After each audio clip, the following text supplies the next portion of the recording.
வணக்கம். ரொம்ப நாள் கழிச்சு இந்த வீடியோ நான் யாரை பத்தியும் பேச போறதில்ல. இந்த வீடியோல நான் என்ன பத்தி பேச போறேன். என்னங்க நீங்க எல்லார் மாரியும் உங்களோட சொந்த வாழ்க்கை வீடியோ போட ஆரம்பிச்சிட்டீங்களான்னு கேட்டீங்கன்னா, இது என் சொந்த வாழ்க்கைய பத்தின வீடியோவா இருந்தாலும், இதுல நெறைய ஹிஸ்டரியும் இருக்கு, நெறைய விஸ்டமும் இருக்கு.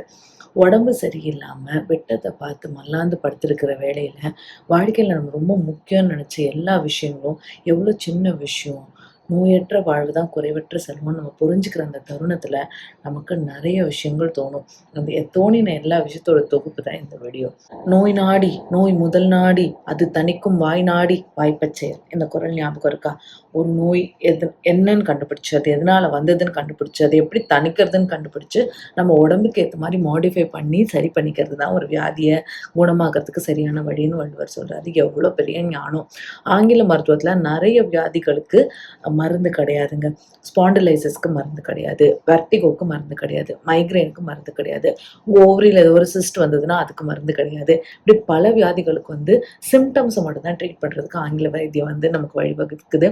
சித்த மருத்துவத்துல இதுக்கு எல்லாமே மருந்து இருக்குன்னு சொல்றாங்க.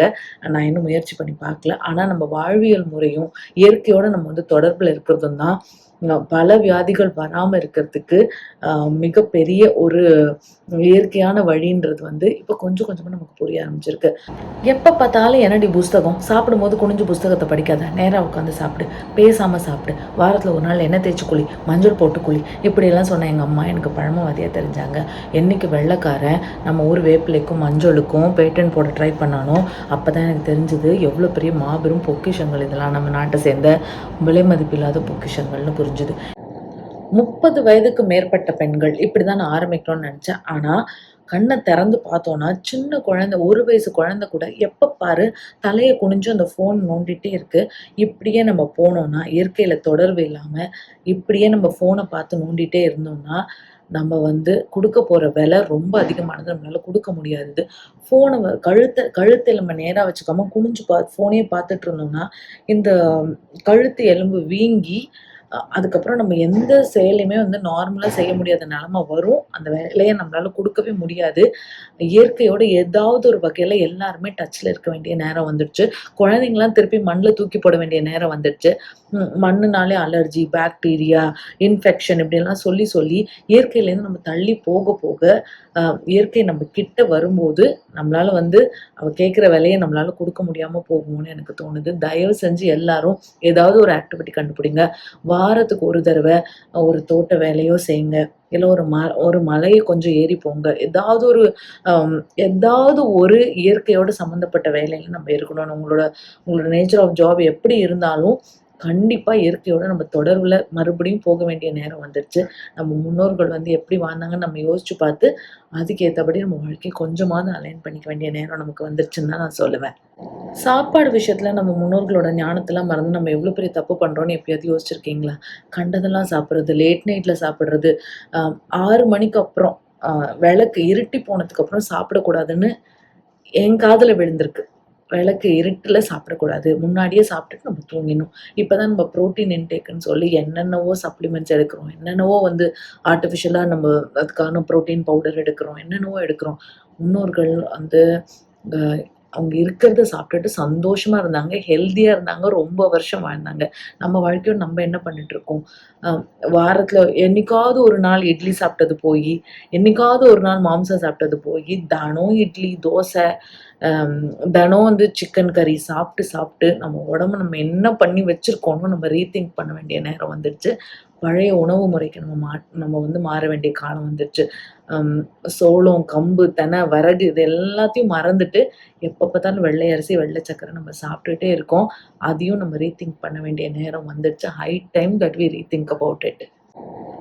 இன்னொரு முக்கியமான விஷயம், வாழ்க்கையில ஏதோ ஒரு விதமான யோக பயிற்சி நம்ம எல்லாரும் கொண்டு வரணும். ஏதாவது ஒரு விதமான யோகா, ஏதாவது ஒரு விதமான எக்ஸர்சைஸ் வந்து நம்ம உடம்ப வளைச்சு நம்ம பண்ற எக்ஸர்சைஸ் நம்ம வந்து கண்டிப்பா கொண்டு வரணும்.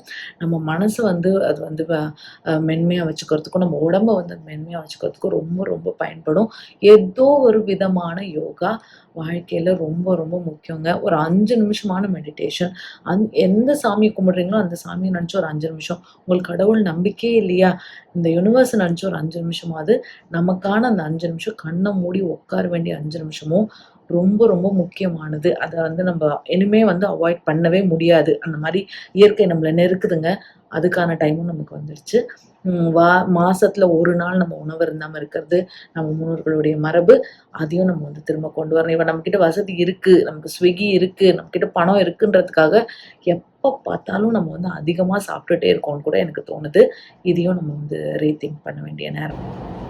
நெறைய இங்கிலீஷ் டாக்டர்ஸே என்ன சொல்றாங்கன்னா, நமக்கு 32 பல் இருக்கிறதே வந்து நம்ம 32 தடவ உணவ வந்து அரைச்சு சாப்பிடுறதுக்காக தான்.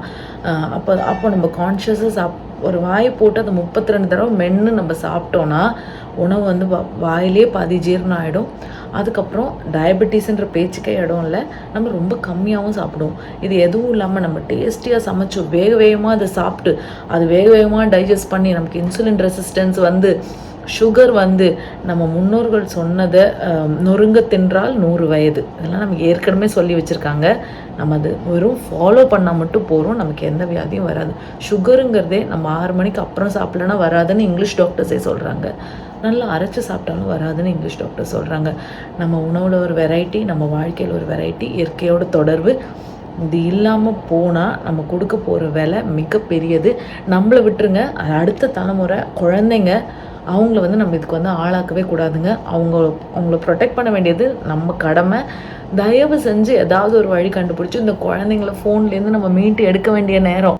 மொத்தத்துல நம்மளோட உடல் நலம், மனநலம் இத நல்லா பார்த்துக்கிறது. நம்ம உயிரோட இருக்க வரைக்கும், நம்ம ஆரோக்கியமா இருக்கிறது நம்மளோட பொறுப்பு. அத வந்து நம்ம தட்டி கழிக்க நம்ம உடம்பு சரியில்லாம போனா, நம்ம கஷ்டப்படுறது மட்டும் இல்லாம, நம்ம சுத்தி இருக்கிறவங்க கஷ்டப்படுறாங்க. நம்ம கடமைகள் வந்து நம்மள நம்பி இருக்கிறவங்க கஷ்டப்படுறாங்க. நம்ம ஒத்துட்ட கமிட்மெண்ட்ஸ நம்மளால பண்ண முடியாம போது. இப்படி பல விதமான சிக்கல்கள் நம்ம பிரத்தியாருக்கு நம்ம ஏற்படுத்தி தரோன்றத மனசுல வச்சுட்டாவது, நம்ம நம்ம நல்லா இருக்க வேண்டியது நம்மளோட கடமை. அத இன்னொருத்தர் நம்ம எல்லாரும் நமக்குள்ள சொல்லிட்டு, நம்மளோட உடல் நலத்திலயும், மன நலத்திலயும் நம்ம வந்து கவனம் செலுத்த வேண்டிய நேரங்க இது. இந்த எல்லா வியாதியும் எனக்கு இருக்கான்னு நீங்க கேட்டீங்கன்னா, சொல்றதுக்கு எனக்கு இஷ்டம் இல்ல. அடுத்த வீடியோல சந்திக்கலாம்.